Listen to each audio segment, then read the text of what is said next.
Hey, everybody. Welcome to DOPEamine. C note here. I screwed that up already, but that's fine. Welcome to the show that is like going to the dark side. It's not as bad as you think it is. You just have to get comfortable with it. And it's funny. I've been having these moments lately where I've been thinking about like life as an adult, and I never thought I would be able to embrace how nerdy I can be as an adult. Like that's what made me think about like the Star Wars stuff, because I have, I have an apartment where there's like nerdy things everywhere, but I don't look like I'm a child. And it's fascinating to have so many people around in my life that are fully openly embracing how nerdy they were. But at the time when we were kids, it was such like a scary thing to be a nerd. And now it's fantastic and I love it. But anyway, today on the show, we're talking with Dr. Jennifer Bahr about naturopathic medicine and kind of bringing in a different perspective, because this is not something I ever thought I would listen to or be a part of or have someone on. And that was kind of part of what the show is about, is really allowing multiple perspectives to shine and allowing people to be curious, because there are plenty of people who would hear this and dismiss it and not be willing to listen. But I think it's pretty interesting to consider and think about.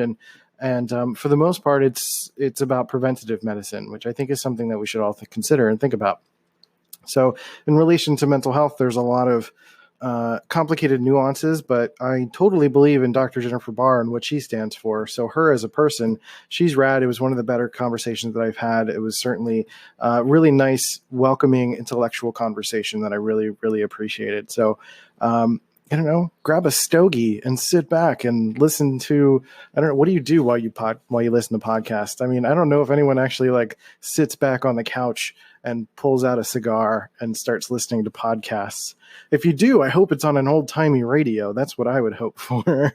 I mean, it better be. That's actually a really good idea. I want to do that in the future, is like have a old-timey radio that has like a USB cord or whatever, or Bluetooth. I'm sure they sell those at this point, and just kind of set up sort of a part of hopefully my future home with like two nice leather chairs and like an old-timey speaker, and just listen to podcasts and drink some scotch. That sounds wonderful. I want to do that. After I do this, I'm going to pour me a drink and just chill out for a while. But anyway, go ahead and listen to this episode. However you listen to podcasts, there's no judging. You can drink a scotch or you can be running like a normal person and enjoy yourself. Have a good time. Enjoy this episode of DOPEamine. And have some fun. Drums, please.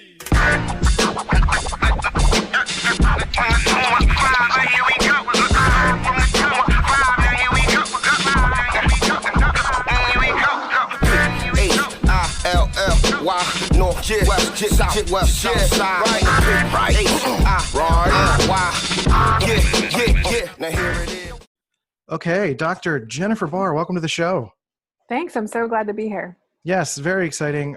So tell us a little bit about yourself, what you do, and how that pertains to mental health and mindset. Oh my gosh, it's everything about mental health and mindset. Uh-huh. I'm a naturopathic doctor, which is basically the integrative doctors before integrative doctors were a thing. So we focus on using both conventional and natural therapies. Natural therapies first and foremost, with really intensive diagnostics when we need to. So we get like basically the best of both worlds. So that's what I am. I'm a naturopathic doctor. Mm-hmm. My practice focus is exclusively on helping people who have mental health challenges. So basically, a lot of people call me like a naturopathic psychiatrist, which we don't have an official designation for that yet, but it's in the works. So maybe the next time I talk to you, I'll be officially a naturopathic psychiatrist. Cool. So that's what I do. And I'm sure we'll get there in our conversation, but there's a lot of reasons that I do it. So, well, the first thing I want to talk about is, what kinds of mental health do you typically treat? Is it, are you treating more subtle disorders or anything that's a little bit more extreme?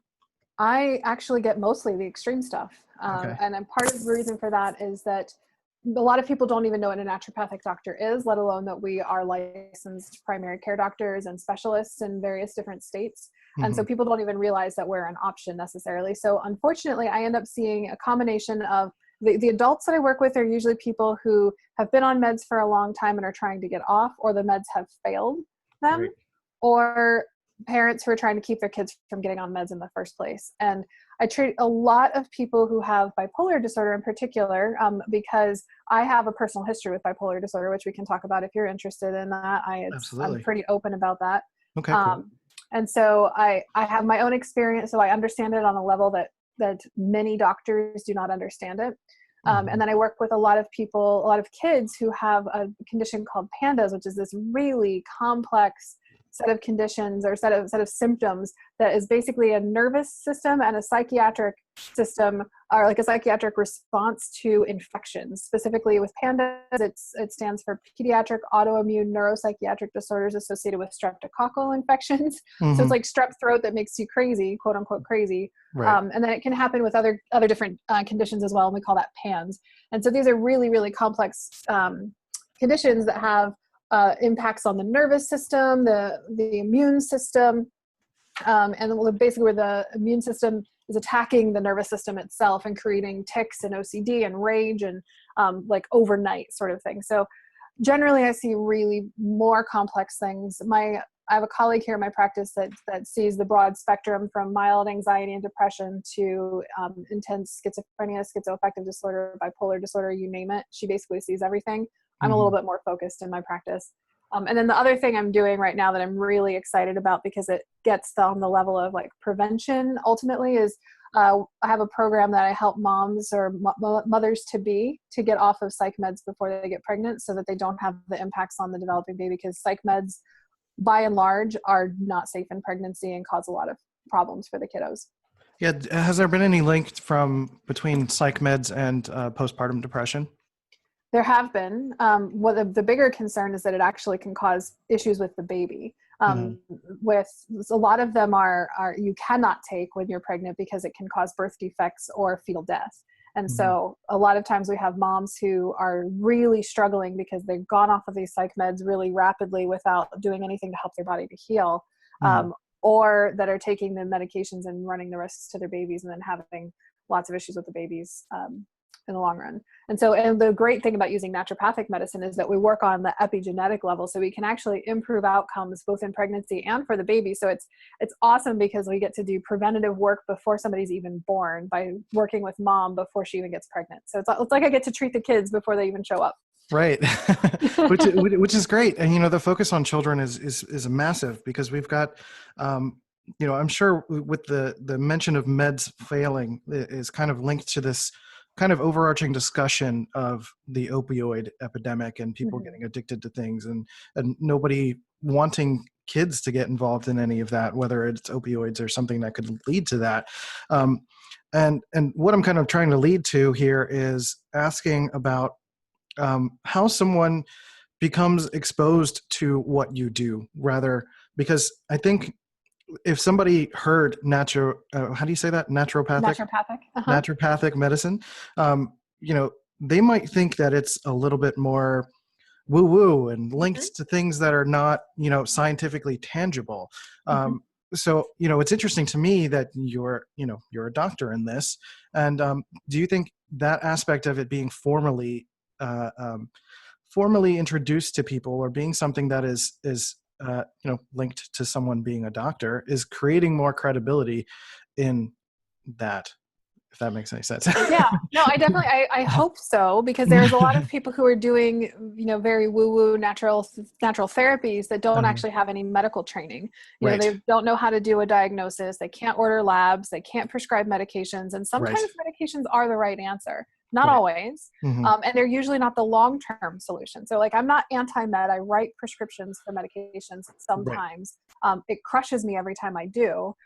But every once in a while they're necessary to help pull somebody into a better place so that they can do better on the natural treatments and the diet and lifestyle types of things. Hmm. I think that there is some credibility that's added when somebody sees a naturopathic doctor, somebody or a physician who's got training. Hmm. In California, I can't call myself a physician, but in other states I can. So Uh-huh. it's a legality thing. Right, right. Which comes to a bigger issue is that there's some pushback that you get from from for protection of the ability to practice or business purposes, right? So Mm-hmm. there gets pushback from the conventional medical community sometimes against naturopathic doctors, even though we have 4-year naturopathic medical training that's very similar to an MD or a DO. We just include the natural things. And we have licensing boards and exams and everything that we have to take, and we're regulated. There's still pushback, and unfortunately when people hear pushback from the doctors that they've always heard about and know about, Mm-hmm. they start to bring into question sometimes the validity of what somebody's doing, even though if you sit down and talk to one of us, you figure out that there's an awful lot of things that make sense about what we're talking about. Right. And even some challenges if you really think about the underlying science and the way the science is done in the conventional realm, especially in psychiatry. You start to recognize that it makes less sense on the conventional realm. But it can be hard to wrap your brain around, because it's something that's just part of our dogma, right? It's part of how we function as a society. It's part of Mm-hmm. what we know from advertising and doctors in our own experience. So Yeah, I mean, people are averse to change. There's the same yeah. sort of image that comes with going to a doctor. You go and you get the hammer on the knee, and then you get some pills, and you're good. uh, Yeah. and I think that aspect of preventative care is not spoken about as much. At least from my experience, it doesn't seem like it's spoken about as much. So. I guess talk about a little bit about that in terms of the preventative aspect of the care, like Yeah. especially when it comes to mothers and children. The struggle that I've kind of had in life is like, why do I go to a doctor if I don't know what's going on? Like, I'm fine. Why should I go to a doctor? Especially with like the financial issues and economic issues going on right now. Of There's a lot of course. people who don't have a lot of money trying to, they want to make sure they're okay, but they're like pushing through because they're like, I'm fine, I've got a broken wrist. And it's like, I just need the right one, it's cool. So I guess the preventative part, like what differentiates what you do versus the Conventional. the conventional Yeah. aspect of that. Well, it's huge. There's a huge difference. For conventional medicine, the preventative work is really imaging and vaccinations, and that's about it. I see a lot of conventional doctors myself. I'm a disabled veteran, and so I get a lot of my primary care and my specialist care through the VA, and those are very conventionally focused doctors. Mm-hmm. And I will tell you that it's very frustrating for me. Like I basically go and I use them to get tests run that I don't want to have to pay out of pocket for. So then I can go take it back and do all the work that I know how to do with it. Right. And so if we're doing imaging and we're looking at doing like mammograms and colonoscopies and things like that as preventative, we're not really doing prevention. We're doing early detection, which is very different. Right. Prevention means that we actually prevent something from starting, right? Not that we just catch it early. Right. And so prevention would mean definitely taking a really strong look at your diet and your lifestyle. And that includes things like exposure to environmental toxins that do have an impact on your nervous system, your hormone balance, and your immune system, which can then lead to a whole host of concerns and physical and mental conditions. It's looking at things like your genetics and whether you have a predisposition for certain conditions or the way your body handles certain nutrients or neurotransmitters, things like that, and making sure that you're living in a lifestyle that optimizes your potential for health. Because ultimately, a lot of these things can be prevented if we just get in there early. I do use a type of medicine that I will be very upfront that I thought was very woo-woo when I first started naturopathic medical school. And I almost quit naturopathic medical school because of it. Is like that made that little sense to me with my background in physiology and neurobiology and my time in the military. It was very like straightforward, structured thinking. So it's a type of medicine called homeopathy, and ultimately it uses very dilute doses of single substances found in nature that fortunately we're getting more information on how it works, and basically it works by formation of nanoparticles. And we know by all of the science that we're doing now, like we're actually using nanomedicine, nanoparticles for a formation of something called hormeosis, which is basically putting something that causes a condition into your body that then helps to prevent that condition in the first place or treat that condition if it's already starting. And that's basically what homeopathy does. And it was through a very few serendipitous moments that I was willing to try homeopathy in the first place. Mm-hmm. And it ended up being really a very profound, powerful medicine. And the scientific method and the nature of my observation skills helped me to realize that it does work, even if I don't fully understand exactly how it works yet. And the reason I bring up homeopathy is because it is actually a preventative medicine, where if you work with somebody starting early enough or at the early stages of something going wrong, not feeling quite right, homeopathy helps to work at the level of susceptibility. So rather than just treating symptoms and trying to suppress symptoms, it actually helps to reduce susceptibility to symptoms and to diseases in and of themselves. So I use that with all of my patients because I see that it is very helpful. And then I obviously focus on the other things too, because, no medicine, homeopathic or conventional, can replace if your diet, like if your diet is deficient in nutrients, then you're eating tons of things that you're really sensitive to, or that can cause toxicity to your nervous system and your immune system and your hormones. Nothing is going to help. Right. So prevention really comes in at those levels of optimizing what your genetic base is, and then making sure that you're really cognizant of the lifestyle. And so the reason that doctors would be important if you're not feeling terrible is to make sure that there's nothing that you're missing that will end up becoming a big problem in the future. Right. And that's really where it comes in. But when it comes to like the conventional side of things, I could completely agree with you. I see all of my doctors and they're running these tests, and I've got all of these red flags for autoimmunity in my body.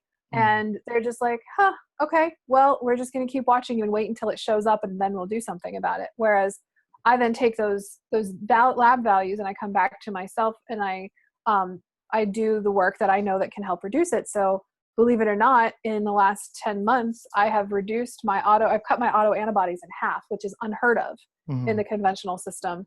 And I know that it's just going to continue to improve by the work that I'm doing. But so that's really where I see preventative things coming in. More importantly, is that if you can identify something, don't just wait until it becomes a problem to deal with it.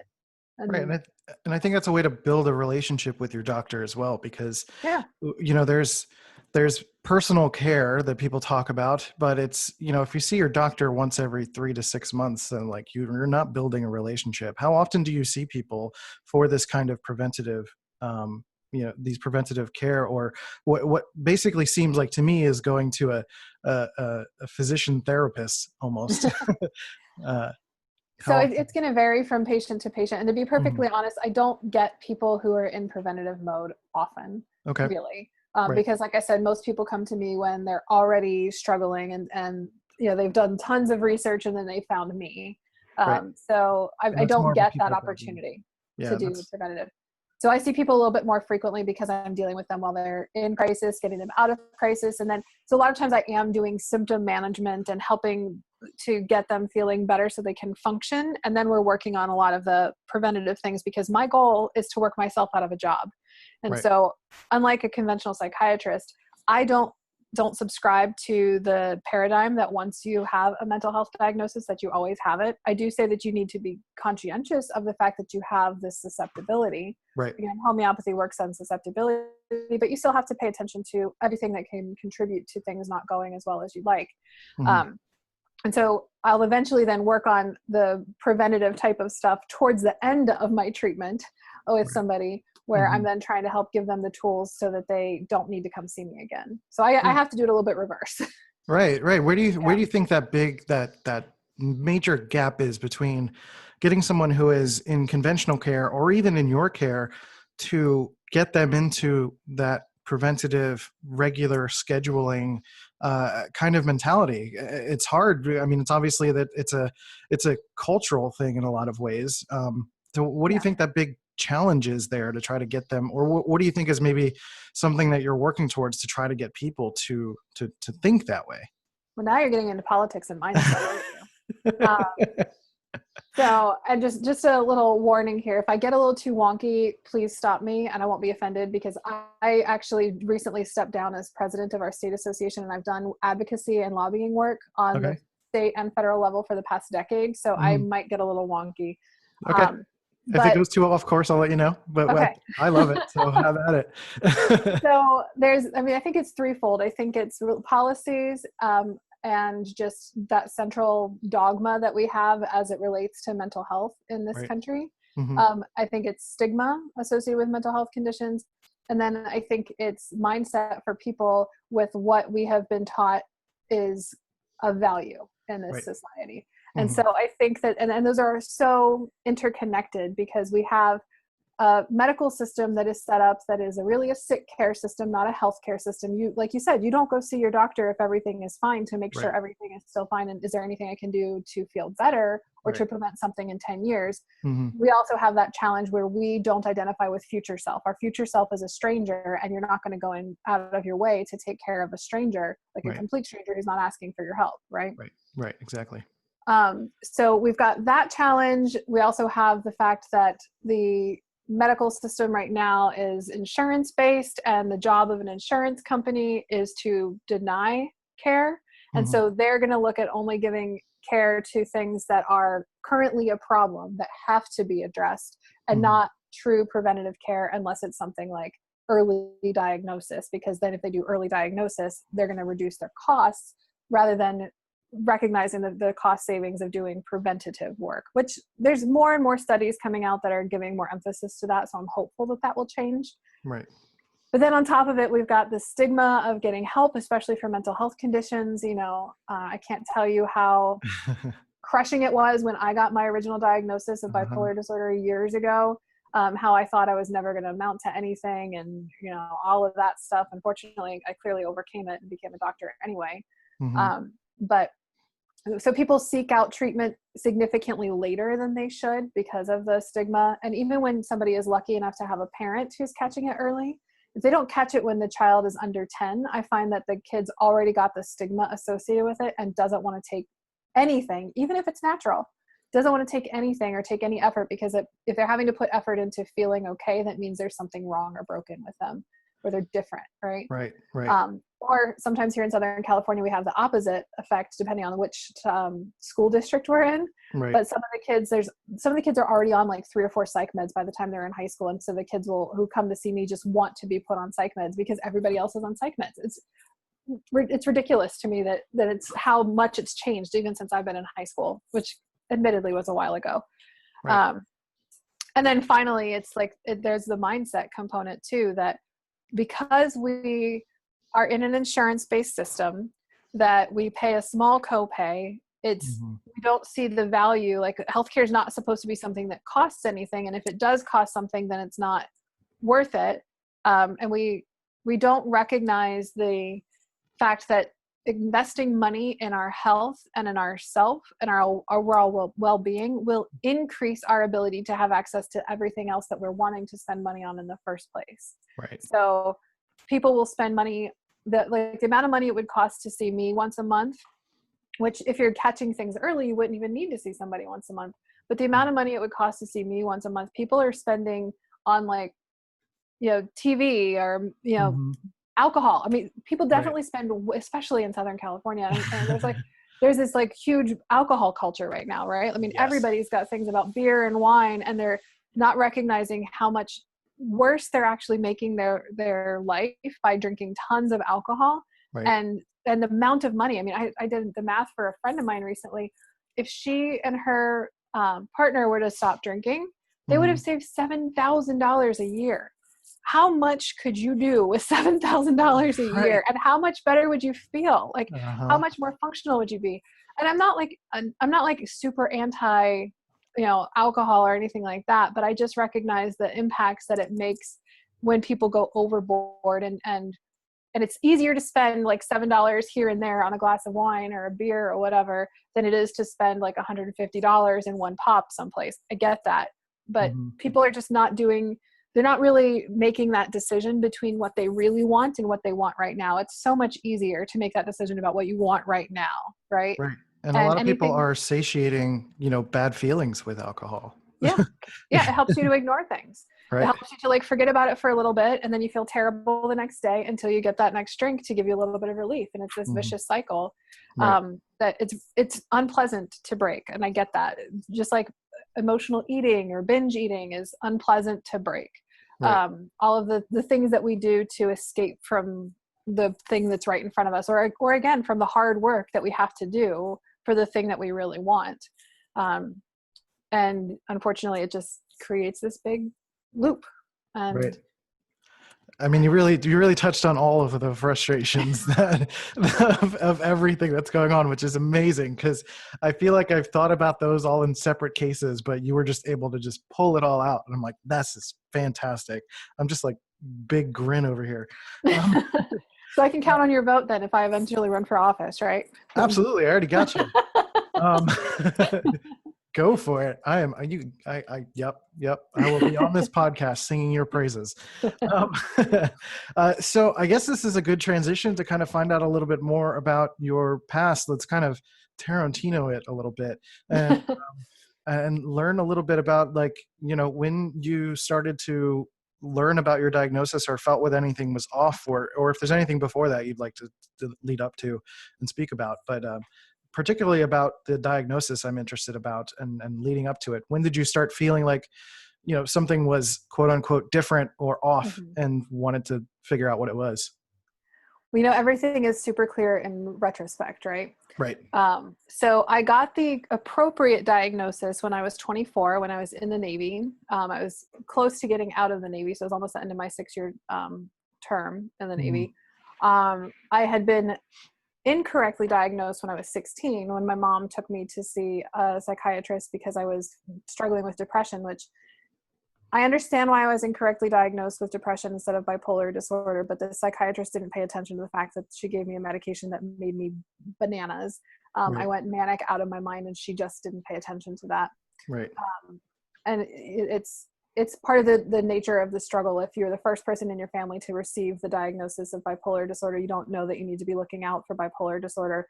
But the challenge is that females generally start with depression as their first symptom or first episode. And so unfortunately, we're creating more problems, which is, again, why it's important to check your genetics, talk to a naturopathic doctor, and figure out what's going on so that you can see if you're giving something that's going to make somebody crazy. Right.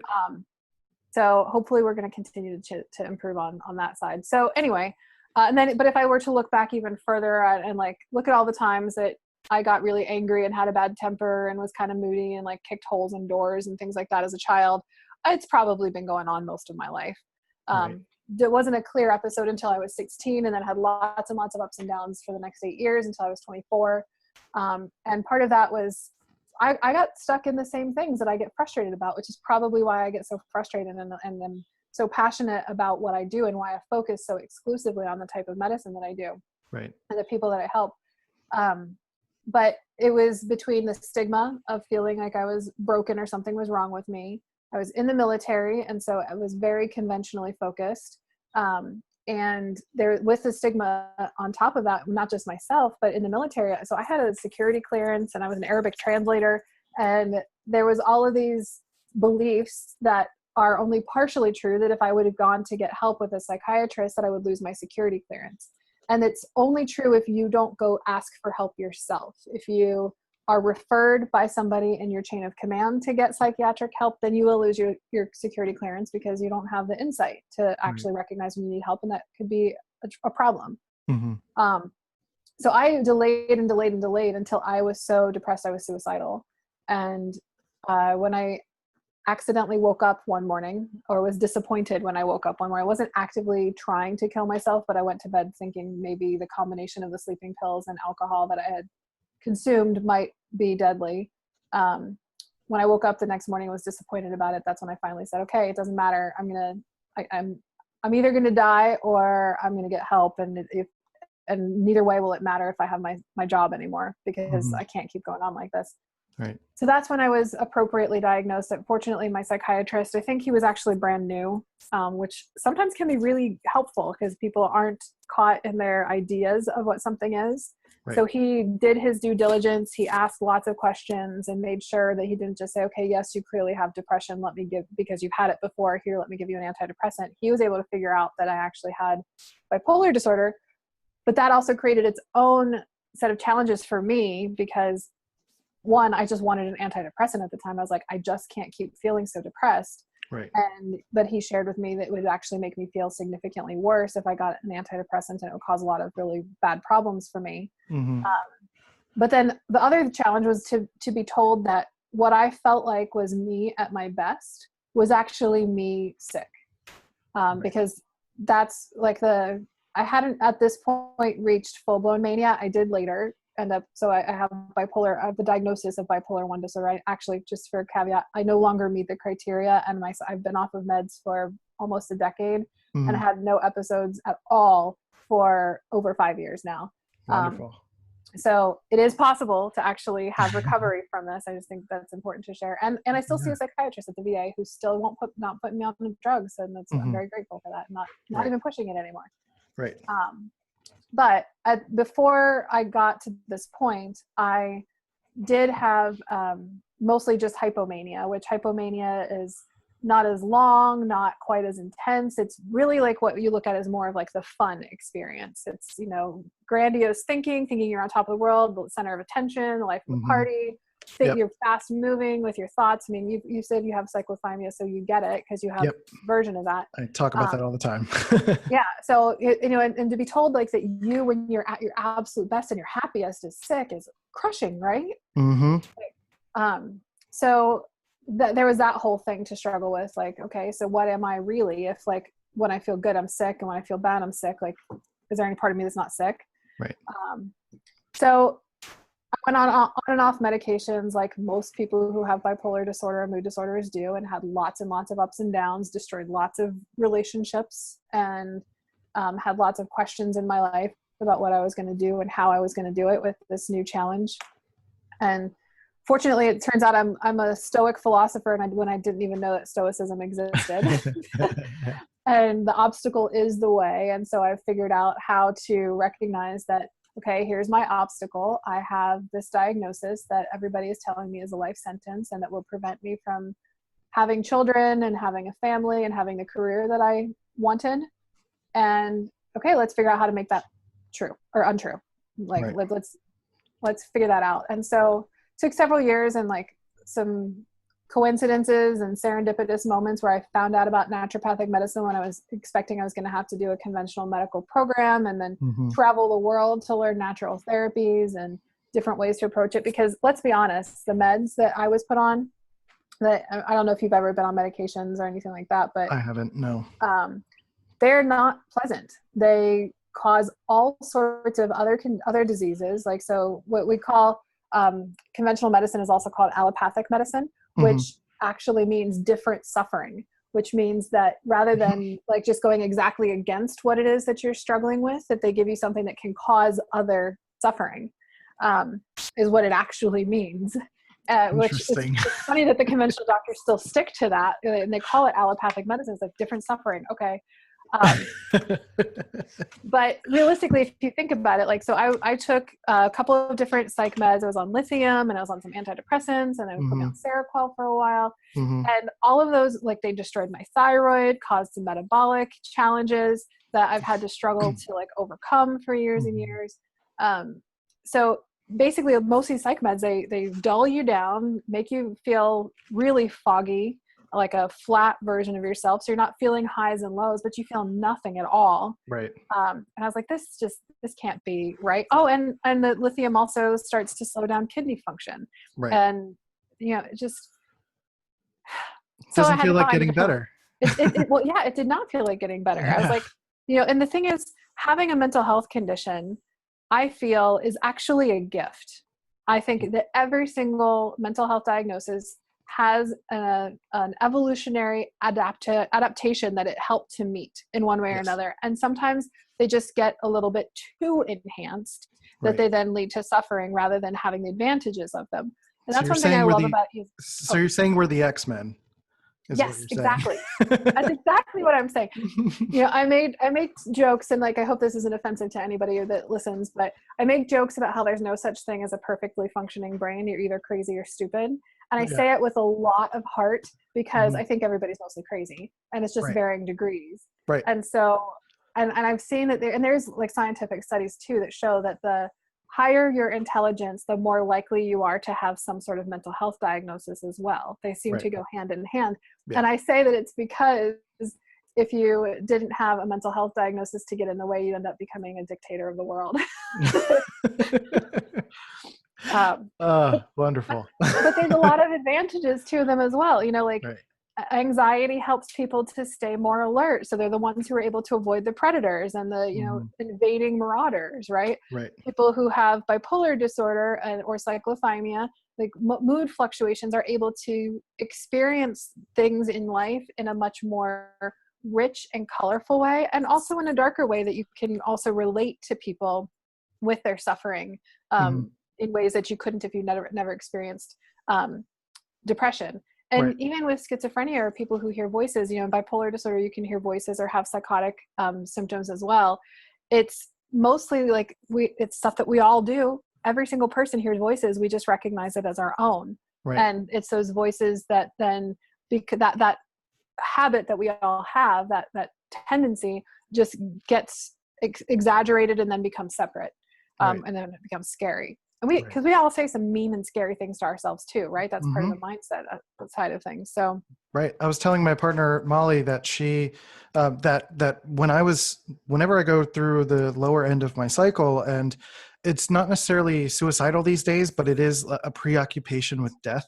And that it's like these thoughts get, you know, unconsciously put into my head, and it's not necessarily me driving this. It's not like I'm looking through Facebook and suddenly I'm like, what would happen if my mom died? And then just go through all of this intense thought and be preoccupied with those emotions and those feelings and everything that's going along with that.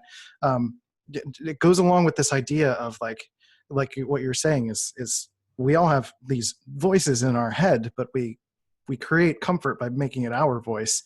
And then, you know, not everyone has control of being able to continue that and keep up with keeping that voice as ours, which is really interesting. And another thing that I've spoken about on the podcast itself is how I've been able to use my mental health as like a superpower, essentially. Like it feels like, you know, like an X-Men kind of thing. Like it feels like an extra sensory kind of thing. It feels like I'm just sensitive to certain types of feeling as opposed to, you know, everyone else has a certain a more quote unquote standard version of it, but this is exaggerated. And this is what going to those extremes feels like. And being able to feel that it's allowed me to have this personal growth and to have this show and to be able to talk to you, which is fantastic, and have all of these growth experiences to make me feel like I can grow beyond the learning capacity of someone who would just be living a more conventional life. And that is really a hashtag blessing on its own. Absolutely. And I love that you have reached to this point, and I hope that we can create a groundswell with people who are doing work similar to what you're doing and what I'm doing, and like the others who are there, to help people recognize that it doesn't have to be something that, one, you have to be afraid of, two, that you have to live with forever, and three, that you can't work. There's not a lot of ways to work your way around these things. You know, it's a matter of recognizing that, well, a couple of issues too, that we going back to that like central dogma issue that we have, is that there's a pill for everything, and that everything's you just have to take a pill, and that there's just a neurotransmitter imbalance. Well, the fact is that doesn't actually pan out in the research. The neurotransmitter theory is inaccurate, and inaccurate / incomplete. So we'll say that. And so we just think, oh, well, if I don't feel perfect, then I just need to take a pill to feel perfect. And so rather than recognizing like emotions and ways of interacting with your environment are normal and natural, and everybody in the universe is having them. And your job is to understand and learn how to recognize what that emotion is telling you and what you need to do about it. And then also being able to have that cognizance of when it's an emotion that is out of alignment with the reality that other people around you are experiencing as well, when it does get to that like elevated level. But I think a lot of people could avoid that if we could start to have more comfort with the fact that we aren't always going to feel perfect, or that maybe that perfection is having these fluctuations in our mood and fluctuations in our stability of our trust in our surroundings, with anxiety and things like that. Right. And continuing to be honest about this as a genuine human experience, and not that it's something that's different from, the standard or the conventional, that this is something that is its own version of fitting in almost. It's a reason that I have this podcast, because I'm not a doctor. I didn't really have the kind of upbringing that would push me in that direction. But it doesn't avoid me from being able to speak about what I've been learning as a person, and to be honest about it. And the point of this show is to create that exposure that, like, even people who are trying to create art, or people who are trying to start a small business, or trying to do coaching, or trying to do anything in their lives, have dealt with some version of something. Like, everybody's got shit that they're dealing with, and whether it's extreme or not. And to create that exposure is to create tolerance in the long run, and lead everybody in the direction of doing more preventative care and being able to come to you. So we're all doing the same kind of work, but in this kind of different kind of way. And hopefully we can all get there at some point. But I feel like it's moving, but it's very slow. But hopefully we can keep it going. Well, I'm hoping that, we've got this like blessing and curse situation with social media, because social media makes people feel like they're suffering in ways that they actually aren't, because they've got this delusion. We all have these shared delusions about what other people's lives are and what our life actually is. And it feels like we all feel like our life sucks for one reason or another, right? Because we think that somebody else has these other better things, and in reality they're jealous of us. But we're reducing our communication and our true connectedness by being hyper connected, and that's getting in the way, because it's creating these beliefs that are just not true. And on top of all the rapid things that we rapid changes in how you feel with, whether it's the Xanax or the wine or coffee or whatever, or the scrolling and scrolling and scrolling, right? But we also have the opportunity to like share more information through social media at the same time, to help people see that there's more opportunities. A lot of people who end up finding me, especially those kids in that pans and pandas realm, they find me through moms that connect with each other on Facebook to support each other. So it's like, it can be such a hugely powerful thing to help people who are struggling and suffering to connect, but also damaging at the same time, because it's so curated for what we see, that we're either exposed to nothing but suffering, or nothing but people who have lives that are better than ours. It's like building friendships, or building lasting friendships. Like, it takes a while. It takes time to experience things together, to create those connections, to have genuine conversations about what is going on in the world and what needs to change, and all of these little things. It's not, and that really separates the conventional model of what we've been talking about, going to the doctor and they hit you in the knee and you give your meds and you're on your way, versus, slowly cultivating a relationship with your doctor, or cultivating a relationship with each other, so that people care about each other, and that we're more concerned about caring about each other and our physical needs and our emotional needs and mental needs, like every single day, all of the time. And the thing that you kind of kept bringing up, I shouldn't say kind of, but you have been bringing up, is the fact of not ignoring it. Even if you feel good and you feel healthy and you feel like you've improved from a previous bad situation, or have not even experienced something to that depth, that not ignoring the fact that these possibilities exist, to be able to fall back into it, or to experience something, or to fall into a physical illness, is important. And it's not about like creating this hypochondria to be scared every day, but it's just about caring about yourself and each other in a way that involves almost like a regular checkup, or regular check-in rather, so that it's a subconscious thing. It's just part of our lives. And it sounds like that's part of your mission too. Absolutely. It's, being there for each other and being there for ourselves. That really sort of stuck out to me too, because, being able to be there for yourself and accepting of the things that you're experiencing rather than always trying to push things away. Most people who are interested in art and creativity and entrepreneurship and things like that have a meditation practice, or at least aspire to one. But holy cow, is that powerful to be able to learn to just sit with everything. And again, like the Stoic, before I knew Stoicism was a thing, recognizing that everything is temporary and being able to appreciate the good times, but know that those are also not going to last. And the bad times aren't going to last, So it's not about just like push through because I'll get to good again. So I can ignore this, because the good time that you're going to get to also is temporary. And you need to be able to have the tools to thrive in any circumstance and to be resilient in any circumstance. And that's really what a naturopathic doctor does. That's really what I focus on in my practice, is helping people to have the tools to improve their resilience on their own. And then also using the homeopathic medicine, that ultimately that's what it does, is it really bolsters resilience by reducing susceptibility and helping the body to get back into its own balance. So and one more thing that's kind of an extension of that is, and all of those problems that we talked about kind of in the middle of the show, an extension of that is also this aspect that being selfish and caring about ourselves is a bad thing, because we're so used to hearing the word selfish as like, you're so selfish. And that taking care of yourself, it's kind of like the airline thing where you have to put on the mask for yourself first before you can put it on your kids.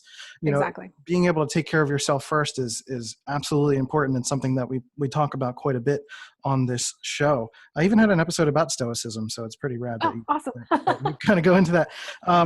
And I'm probably going to do some follow-up episodes on that too, because it is an interesting way of approaching the world, this aspect of like everything is temporary, but it's not like a defeatist bad thing. It's just it's another way of reframing and appreciating everything that we have in our life. And I recommend, if you haven't read it already, there's this book called The Art of Stoic Joy.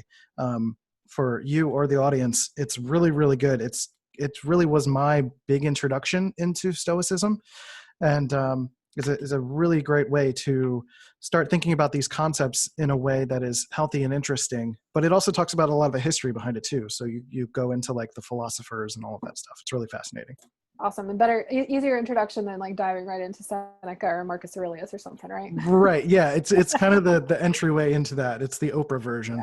It's like it's the lighter weight version of getting into that. But I think we're going to start to wrap up, because you've got a thing soon and I've got a thing soon, and we've got to keep going with our lives because time is a thing that doesn't stop. And this has been an amazing conversation. I'm very, very happy that we had this talk. We covered a whole ton of things. Is there anything that you wanted to talk about that we didn't get into, that we didn't cover? No, I feel like we probably could get into so far into the weeds on any of the topics we talked about. So, but I think we did a really good job of really getting across the importance of all of the things that we're talking about as it relates to just being a human being. Because this really isn't about being mentally ill or mentally well. It's or being an entrepreneur or it's not anything about, or an artist or whatever. It's not, I don't think it's about that. It's just about being a human, because this is a human experience for all of us. And the more we start to accept that, and the more we start to work with it, the better off we're all going to do in all of the endeavors that we're seeking out. And you're absolutely right. Like, you have to focus on yourself. You have to take care of yourself, because if you can't actually fully be there for your clients or your spouse, your partner, your friendships, your environment. Like, you can't be engaged in something else if you haven't taken care of yourself first. Perfect. If it's for anyone listening, if you have any questions or any particular topics that we've broken down that you'd like us to dive further into, I'm sure you would like to come back at some point, if you'd be down to kind of dive deeper, especially if there's like stuff to talk about Stoicism. I think that'd be a lot of fun to talk about. Or anything that relates to what you're doing. And, maybe we'll wait a few months and see if the needle's moving a little bit on certain things and talk about stuff. We'll see how it goes. But I really appreciate you being on the show. Thank you. Thank you so much for doing this. I really appreciate you having me. And yes, I'd be happy to come back. It was fun talking to you. And it sounds like we could probably have some good discussions. All right. Fantastic. See you guys. Okay, and we're back. I forgot to ask you about telling people where they can get a hold of you to learn more about what you do. Yeah. So that's a fantastic question because I don't want to have people pummeling you with questions for me, really, right? Right. So my website, I've got two websites. One is resiliencenaturopathic.com. That is the website for our practice. It can go over everything that we do and get more information about what we do there. And you can contact us through the email on the website there. And then you can also find out a little bit more about the program that I was talking about. We call it Pharma-Free Pregnancy, by visiting drjenniferbahr.com. That's drjenniferbahr.com to get more information about that specific program. So those are the basic places that you can find information about us, and all of our contact information is on the Resilience Naturopathic website. Awesome. Well, thank you, Jennifer. And thank you to the listeners for dealing with us. It's a good time. And we're leaving for real this time. See you guys. Hey, you beautiful human. Thanks for listening to DOPEamine and providing your support for this show. I really, really appreciate it. If you really love this show, leave a review on iTunes and Stitcher to show some love for the podcast. You can also check out cnote.media to check out my work and my courses. But with that, we'll catch you next time. See you guys later.